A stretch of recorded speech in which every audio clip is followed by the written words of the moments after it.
All right, YouTube, what's up? Today, I'm going to tell you guys a story of my life. And I'm going to tell you everything from the time I was a small child to now. So, when I was a little kid, my first memories come from a haunted house. My parents moved out to the middle of nowhere with, I guess, the plans of having a big marijuana grow operation going. My dad and my mom are both from South Minneapolis. My mom was actually the homecoming queen at South High, and my dad and his brothers sold a lot of weed around Minneapolis. Now, my dad never told me this. I was told this by other people as I got older. So, I believe that the whole reason they moved out to that house was specifically to grow marijuana, right? No big deal, whatever. So I didn't really have any friends. My brother and my sister were around, but I didn't really have nobody to play with. So I started to catch these gardener snakes in my mom's garden. And I thought they were my friends, and I liked them. They were cool, right? So one day I was playing with them, and one of them bit me. Now, they're not poisonous. They can't even really draw blood. But the second he bit me, I turned into something else. I turned real evil and real violent instantly. And before this, I wasn't like this. So this snake bites me, and I kill all my pet snakes. I start killing them systematically, whipping them up against houses, cranking them through like the sprocket of a bike chain. I would take sticks and I would jam them all the way down their throat, the whole length of their body. I'd step on them, I'd smash them. I'd just do all these horrific things to my pet snakes that I liked. And this is traumatic to me. This was extremely traumatic to me to go from thinking these were my friends to killing all of them. You know? And so in that house, music, classical music, used to play out of the chimney. And I've asked my mom this probably 100 times. I keep asking her the same question, expecting it to change. I was too young to remember the music, you know, but somehow this was occurring. My mom said that once she started to study the Bible, that the music stopped. But what she didn't know is that whatever was in that house was already had gotten inside of me. Okay? And I just don't understand it all the way. Okay? So one day, this woman came to my mother's house and she knocked on the door and started talking to her about God. Introduced her to the Bible, right? Her name was Charmaine. Her father's name was David, right? So this woman comes to my door and saves my mother, right? And my mom changes her whole life around. So it was about 2012, right? One day I'm standing on the corner doing nothing, just wandering, doing nothing. And this guy comes up walking and talking, and he starts talking to me about God, right? And I stop him and I tell him, I know everything you're saying is right. I know you're telling the truth. I know God is real. I know Jesus is real. My mom taught me this stuff. And I told him that my mom's a Jehovah's Witness. And he was like, and he was a Jehovah's Witness. And he was like, somehow we started talking, and he said something about his daughter. And I said, well, what's your daughter's name? And he said his daughter's name. He said Charmaine. And I've never heard anybody else with that name. They're from like the West Indies, right? And when he said that, I said, hey man, I know you. I've known you since I was a little kid. You just don't remember me. I'm Olivia's son. That's my mom. I said, I know everything you're saying is right, and I know it's the truth, but I'm not ready. I told him I'm not ready, and we both cried. But I had to be honest with him. I wasn't ready. He was trying to save me. Just like his daughter saved my mom. What are the odds of that? What are the odds of that? Even the old man was shook. Right? So, we parted ways. And I told him, you're right, but I'm just not ready. You know, he was trying to save me. God was using him to try to save me. And I'm going to tell you why. And I didn't know why at the time. I always believed in God. I always knew he was real, but I felt like I didn't really need his help. I felt like I was strong enough, smart enough, whatever. I just felt like I could do this on my own.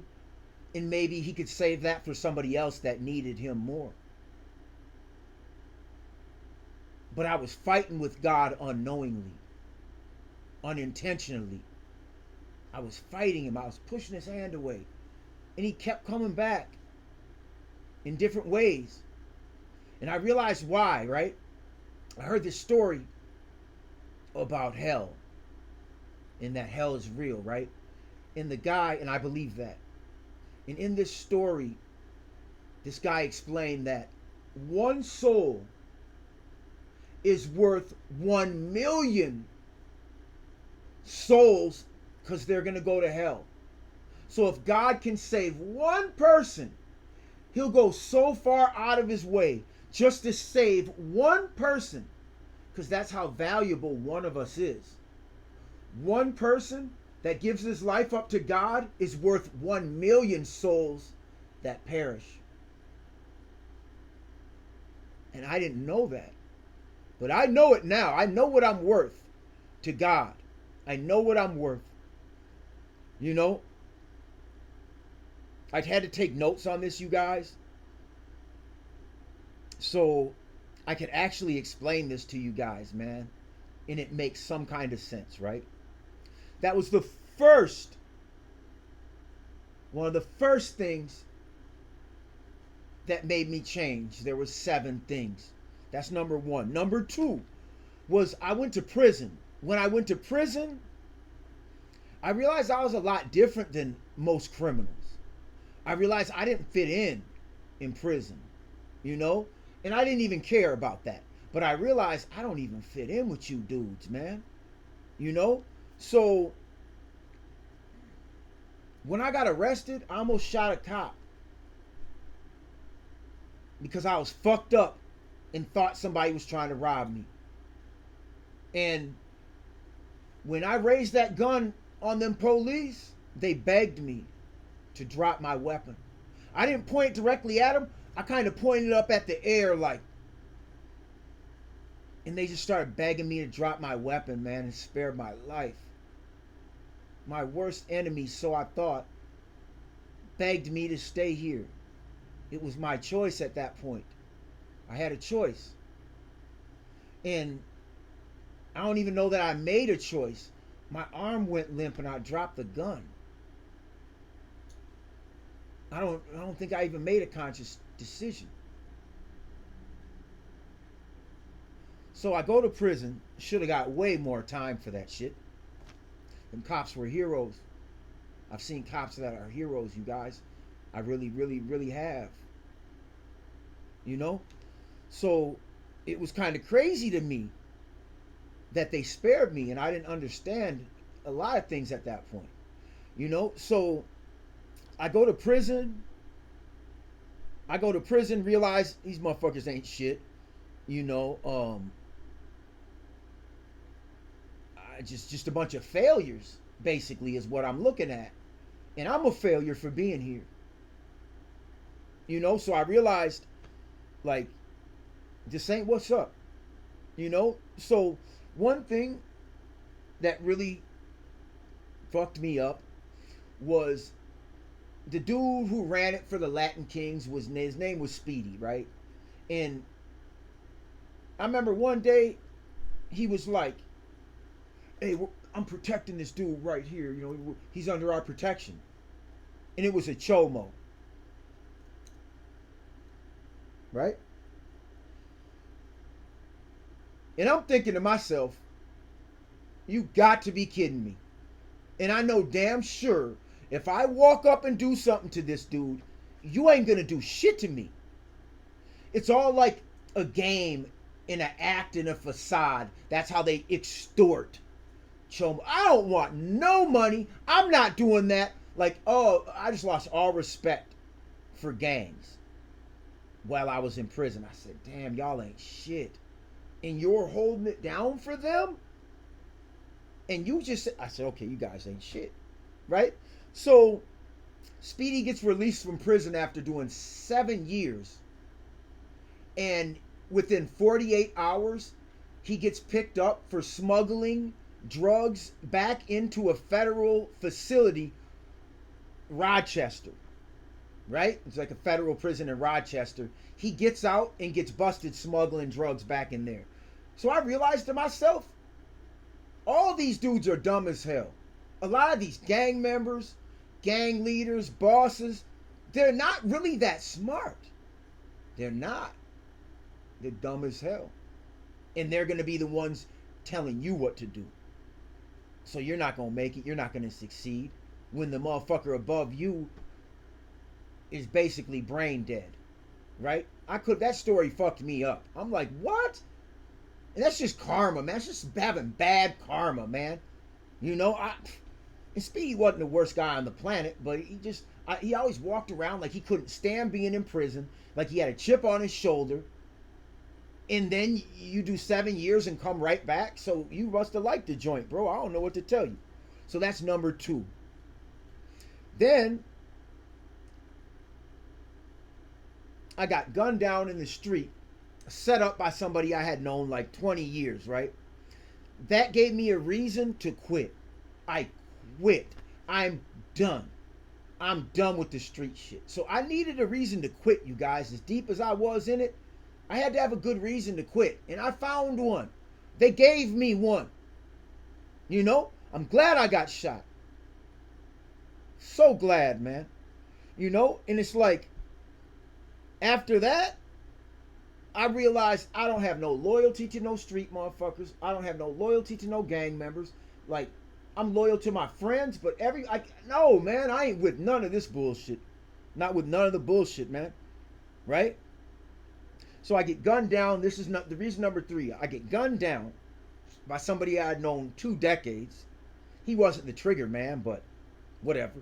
So I was able to fully justify quitting all the street shit. I had a good reason, and that's all I ever really needed. And when I got that reason, I bailed, man. I bailed. I didn't snitch on my homies. I didn't rat nobody out. I didn't go out like a bitch. I just quit. I just quit while I was ahead. You know?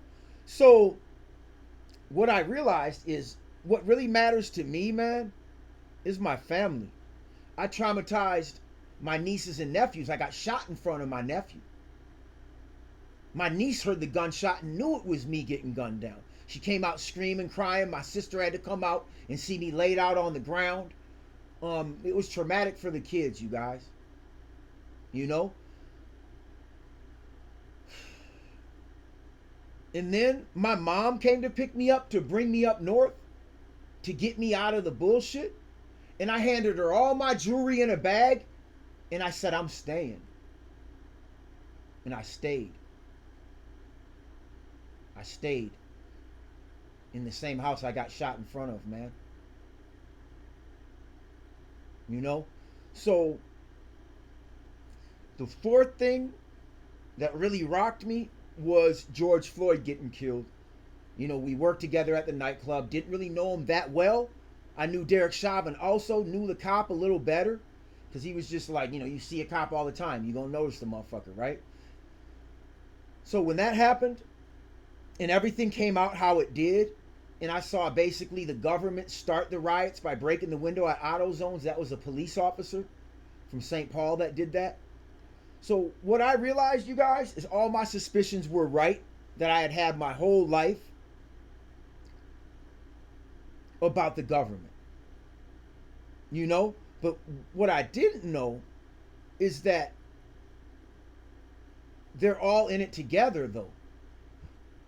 The government, the cartels, the gangs, they're all in it together, you guys. If you sell street drugs, you're basically working for the police. That's the facts. You know, that's the facts, right? So I had this huge epiphany that the whole world was totally full of shit, and I had proof and evidence now. So that really did something to me, you guys. I knew I was right. You know, and that was number 4. The 5th thing that really made me think was when DMX died. In one of the last videos he did, where he talks about there's nothing more powerful than your own prayer for yourself. I started to pray every day and every night after I heard DMX say that. He left us with that jewel. Pray for yourself also. Pray for everybody in the world and pray for yourself. There's nothing more powerful than praying for yourself. He taught me that in passing. I learned. You know? I always relied on my mother to pray for me, and I thought that was good enough. It wasn't. I pray for myself now because of DMX. You know?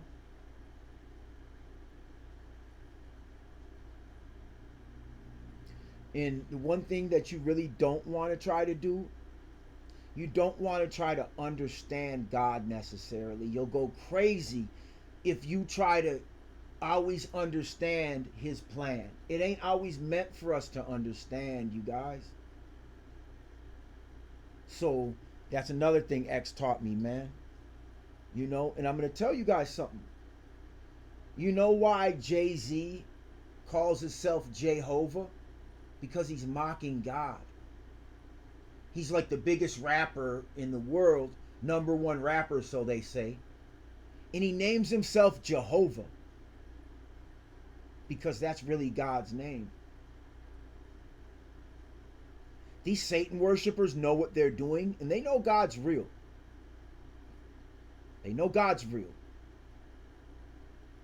They just don't care. You know? So number 6 that made me change was when my brother-in-law died. I didn't realize until I looked at his obituary one day that him and my real brother actually have the same exact birthday, but not the same year. I never realized that, man. So I never really watched anybody die slowly like that except for my grandma. But none of my homies, nobody like, you know, he was only 46, man. And one thing he told me is, you know what, Nick? I'm not killing nobody ever again. I'm not giving nobody their wings. You're going to stay here, suffer, take care of your kids, pay rent, work. Like, oh, you're not getting up out of here on the account of me. You know, and I know my brother-in-law killed people, man. I know he did monstrous shit.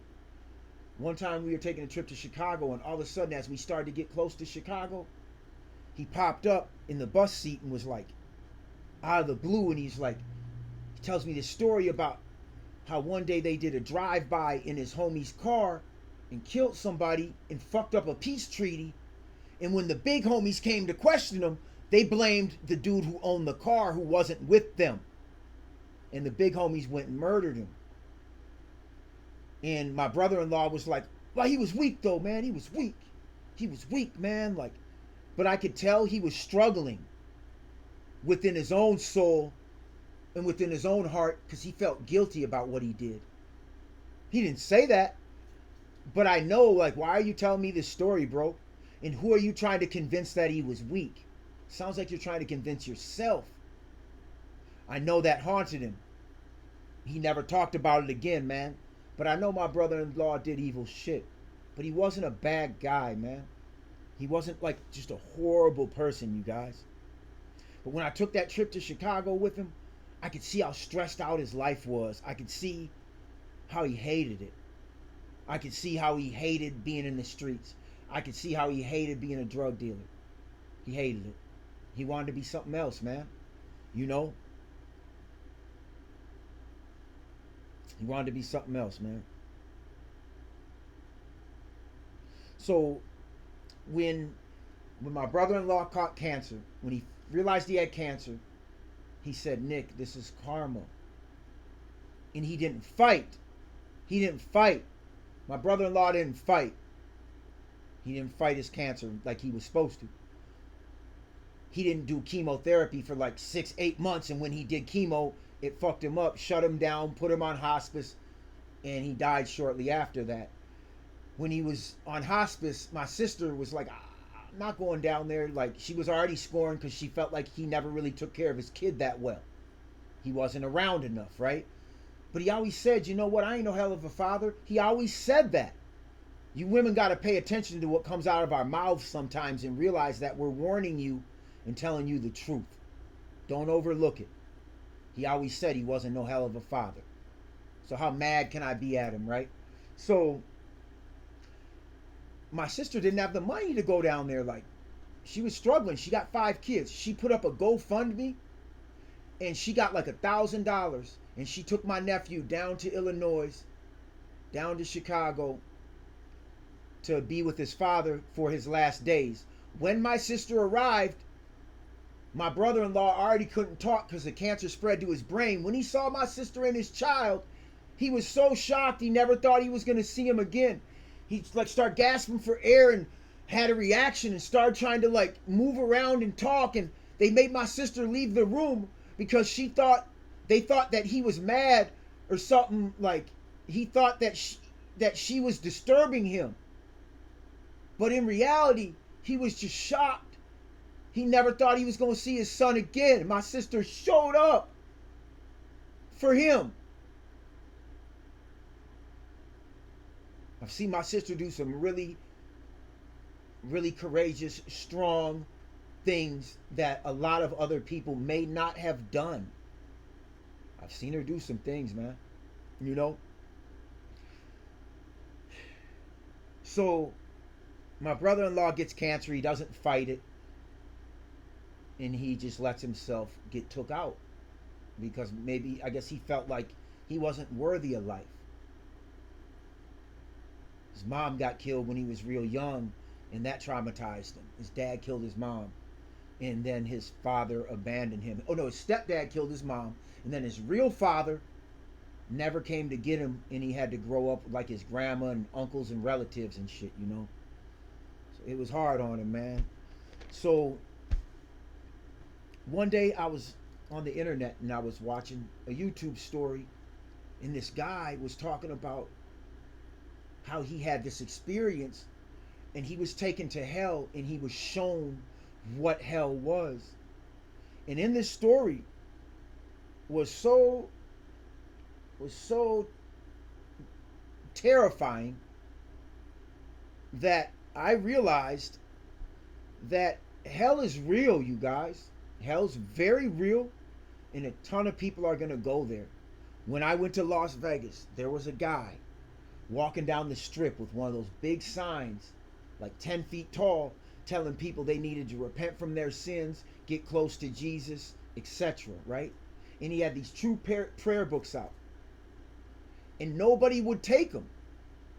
Nobody would reach out and grab these prayer books, right? And I reached out and I grabbed them. And I took them both. And I realized that all you sane people around here that didn't grab that, you're going to be the ones that are in hell screaming, you want out. But when you had your chance to get close to God and Jesus, you had a fear of man instead of a fear of God. All those people didn't grab that prayer book because they were worried about what the next man was going to think of them. They all knew they needed God, but they wouldn't reach for him. I reached, but I didn't know why. Right? I reached, but I didn't know why, man. And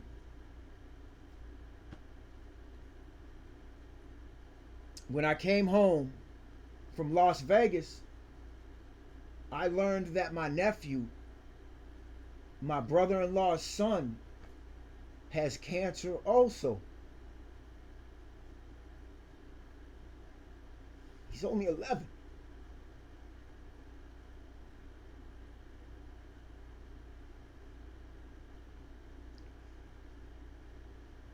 I know why I needed God now.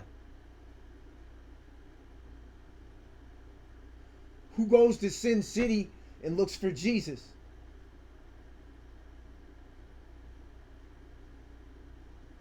So now I just have to pray every day and every night and throughout the day.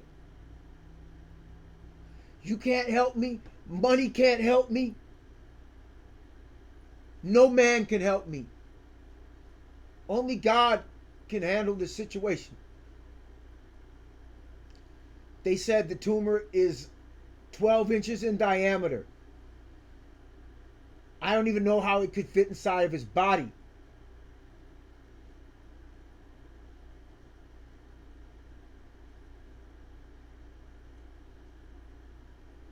So that's what happened to me. And in that story where that guy described hell, he said there's music in hell. He said there was music. And then I think back to the chimney. Classical music playing out of the chimney was coming from hell.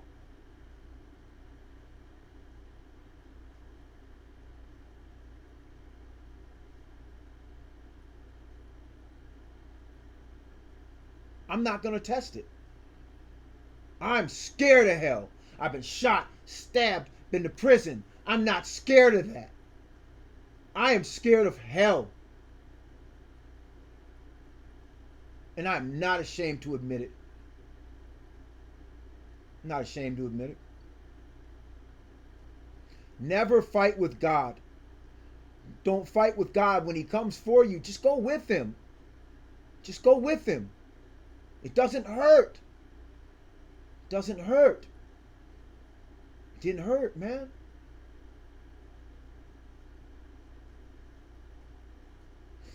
I don't claim any religion. I take bits and pieces out of each religion that makes sense to me. You know? I don't claim any one religion. And I don't claim all religion. I'm just spiritual. I know that religion also is tainted. So you have to be careful how and what you worship. Okay? You got to be careful, man. But Jehovah and Jesus love us, man. One of our souls is worth 1 million. Because that's the ratio that people go to hell. And I believe it. I believe it. You know?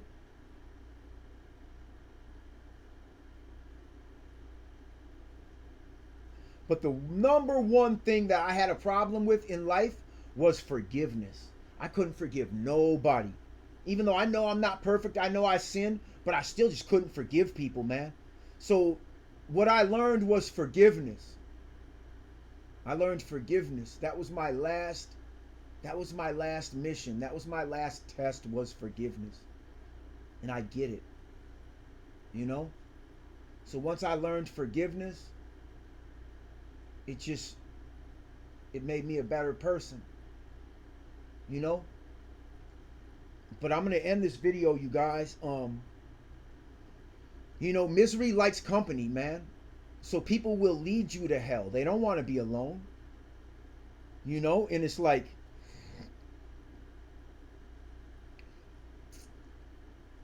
if you have so much hate in your heart, one thing I learned, if you hate people so badly, when you pass, you will go to hell, and you will all be chained in a circle of hate together forever.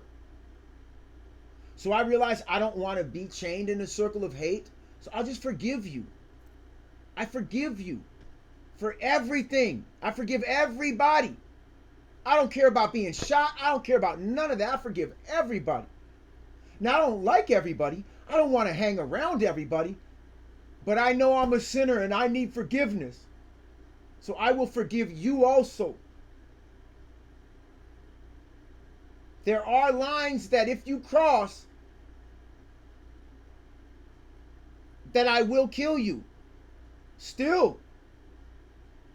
Because, you know, even in the Bible, when X was reading, he said it's a time for everything. You know? It's a time to live. It's a time to die. It's a time to laugh. It's a time to cry. It's a time to heal. It's a time to be hurt. You know, there's a time for war. There's a time for peace. I want peace, though. But my nephew, he's going to live. But I want you to pray for him. I want you to pray for my nephew. I don't want you to donate money to my channel. I don't want you to do any of that. I want you to pray for my nephew, man. His name is Carter James Ferguson. Please pray for my nephew. That's all I ask of you. I'm done. I share my pain with you so you can learn, man. But sometimes I feel like you guys should just go through all this. But I'm trying to make it so you don't have to. You can skip some of it, man.